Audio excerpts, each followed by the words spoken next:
Yes, again mga minamahal, Alicia nyo, nagbabalik muli para sa ating panibagong video. Eto na. Sumagot na po itong si Yusek and Attorney Claire Castro dito nga po sa paratang ni Senator Robin Hood Padilla na siya daw po ang nasa likod ng boses na mayroong kausap na mga trolls at mayroon daw pong bayaran. So before that, mga minamahal, bago natin iparinig itong sinabi ni Attorney Claire Castro, ipakita ko muna sa inyo yung video ni Senator Robin Hood Padilla na hindi niya man lang finact-check kung sino yung nasa likod ng video recordings na yun. Kasi supposedly, it's very far from the voice of our Yusek. Sobrang layo. Biruin mo as a senator, magpe-present ka ng documents pero hindi mo man lang pina-check kung legit ba to, whether legit it or not. 'Di ba? You know, ang nakikita namin sa'yo, ikaw yung mismong nagpapahiya sa sarili mo. Number 1 senador ka pa man din. Anong tingin mo sa amin, manghuhula? Di ba kaya ka napupuntusan ni Senator Loren Legarda kaya ka napapagsabihan ni Tito Soto kasi mangmang ka. Magaling ka sa pelikula, aminado kami, magaling kang dyan sa mga drama mo, pero sa pagiging senador, apaka-ob-ob mo talaga. Ito kasi yon. May paparinig ako sa inyo, mga minamahal. Ng tagapangulo. Meron po kasing lumabas na voice recording, kung pwede po natin mapanood, para sa inyo po manggaling kung totoo ito, o ito ay AIO, o ito'y kagagawan lang ng mga ibang taong gustong manira. Pwede po natin mapakinggan. Wait lang mga minamahal. Sabi ko sa inyo, si Robin Padilla yung nagsabi sa atin na meron siyang gustong iparinig. Tayo daw ang magpapatunay whether it is an AI or paninira. Can you imagine that? Magpapresent ka ng document pero hindi ka pa sure sa pinipresent mong document. Senador ka ba? Pakaltok nga. Paisa nga lang, Robin. Ang sakit mo sa bangs. Nasasayang yung tax ng ina namin dahil sa mga katulad mo na hindi naman maayos magserbisyo. Puwa ka na ngayon diba? Gagawin mo pa kaming si manghuhula? Gagawin mo pa kaming si NBI? Senador ka pa man din, dapat sana bago mo ipinresent yung voice record na ipaparinig ko sa inyo, dapat pumunta ka sa NBI, pina-check mo muna. Diba? Hindi yung kung ano-ano yung ginagawa mo. Robin, nakakahiya ka. Number 1 senador ka pa man din ng bansang Pilipinas pero ob-ob ka. Just me. Alright, sige. Ito yung voices ni Attorney Claire daw. Pinangalanan niya pa talaga itong si Attorney Claire na nakikipagkuntsaba daw sa mga vloggers. At sa tingin nyo, magagawa ba ito ni Attorney Claire? Panoodin ninyo at pakinggan nyo yung audio record. Humingi ka na naman ng dagdag. Puro palpak naman yung mga vlogger mo. Pasensya na, madam. Ginagawa naman po namin lahat yung mga research na pina-forward sa amin Sinunod naman po namin. Puro nga kayo palpak Puro kayo ng budget. Wala naman nangyayari. Mahawak mo na class A. Wala po akong hawak na class A. Puro class B lang po. 20 na troll. Sino yan? Yung grupo po ni Madarahog kasama sila Rosalinda at taga-Bukid. Yan ba yung matandang mukhang gorilla na puro live ang pinagagawa? Yes po, madam. Sila din po yung may nagdadag sa bayan nila. Ang kapatid namin magdadagdag.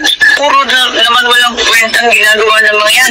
At puro kayo kabubuhan sa totoo lang. Puro kayo palpak. Ang sakit na magsalita, madam. Masakit ba? O masakit na muli? Sa totoo lang, nag-aabol na ako. Wala akong pera.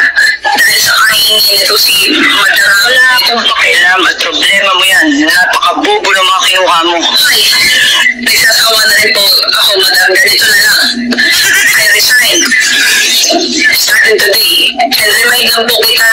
Record nito pag-uusap natin. Ayon po sa mga... Pwede niyo pong sabihin hindi sa inyo galing ito, ha? Opo. Hindi ko po sinasabing sa inyo galing ito. Opo. Ang sinasabi lang po nila, ito daw po ay boses ng Yusek. Ito. Ito daw po ay boses ng Yusek. Si Senator Robin Padilla talaga. Nuk-nukan ng kabobohan. Diyos mio, ke, galing-galing mong umarte sa drama, sa pelikula, pero sa pagiging senador, Robin, please step down. Ang bobo mo. Pinapahiya mo yung institusyon ng Senado. Ginagawa mong clown ng Senado. Nakakahiya ka. O ngayon, ito yung naging sagot ni Senator Loren Legarda. Sunog, malala. Pinagsabihan pa siya ni Tito Sen. O, sige, panoodin natin. Lamang po ba? Sino po ba ito?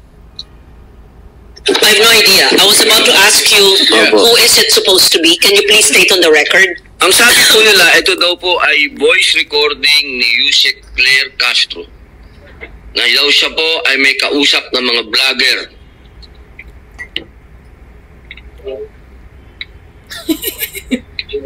So hindi po, sa inyo po hindi galing sa kanya. Opo. Malayo po sa... Instead of naming somebody that we're not sure of, why don't we send it to the NBI for voice print? Imbis na nung Yes. una tayo, nagbabagit tayo ng pangalan. Because I Mentioning the name of Yusek or Atty. Castro. It's unfair for her. I-print nyo na lang sa voice print na lang sa NBI. O, diba, tama. Yun dapat yung ginawa mo, Robin. O, ngayon, sumagot na si Atty. Claire. Kanina ko pa yun inaantay eh. Sumagot na si Yusek Claire. Ito yung sabi niya.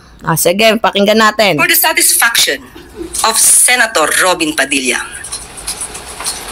hindi po ako ang nasa video clip. Dahil sa ating pagkakaalam, itong video na to ay lumabas na noon pa at ibang muka ang pinapakitang binabanggit na madam.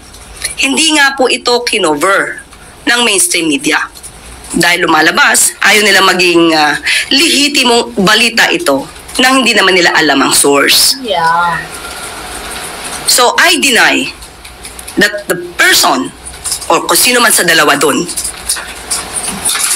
na it's I was talking to a certain vlogger.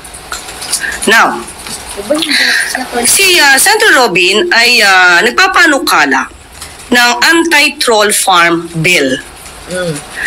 Maganda ang kanyang adhikain, maganda ang kanyang pinapanukalang batas, troll farm for fake news.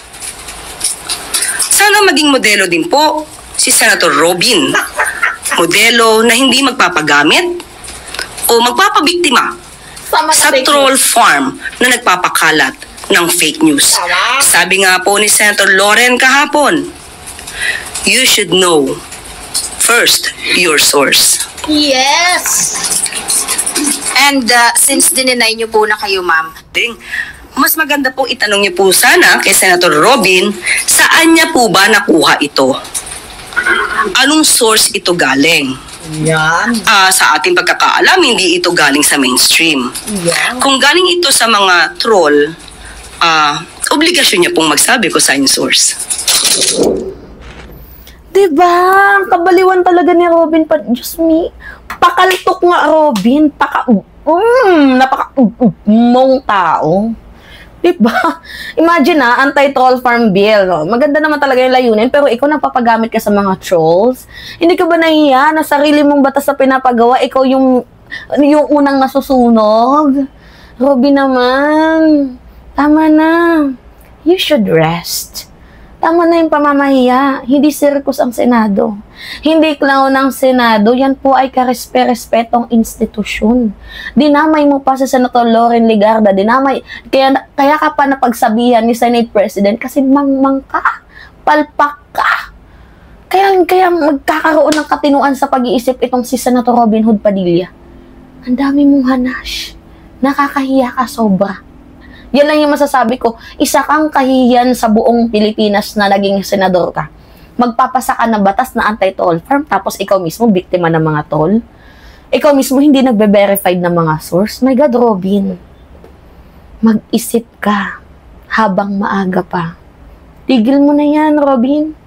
May pag-asa ka pa.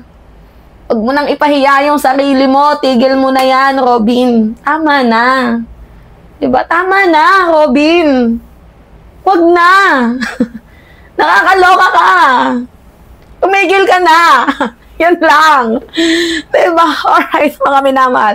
It's me again, Alicia nyo. Pahingin lang ako ng comments, likes, and share. And also, don't forget to click the subscribe and always hit notification bell para lagi kayong na-update sa mga video na ina-upload natin. Maraming salamat at ingat, mga kababayan.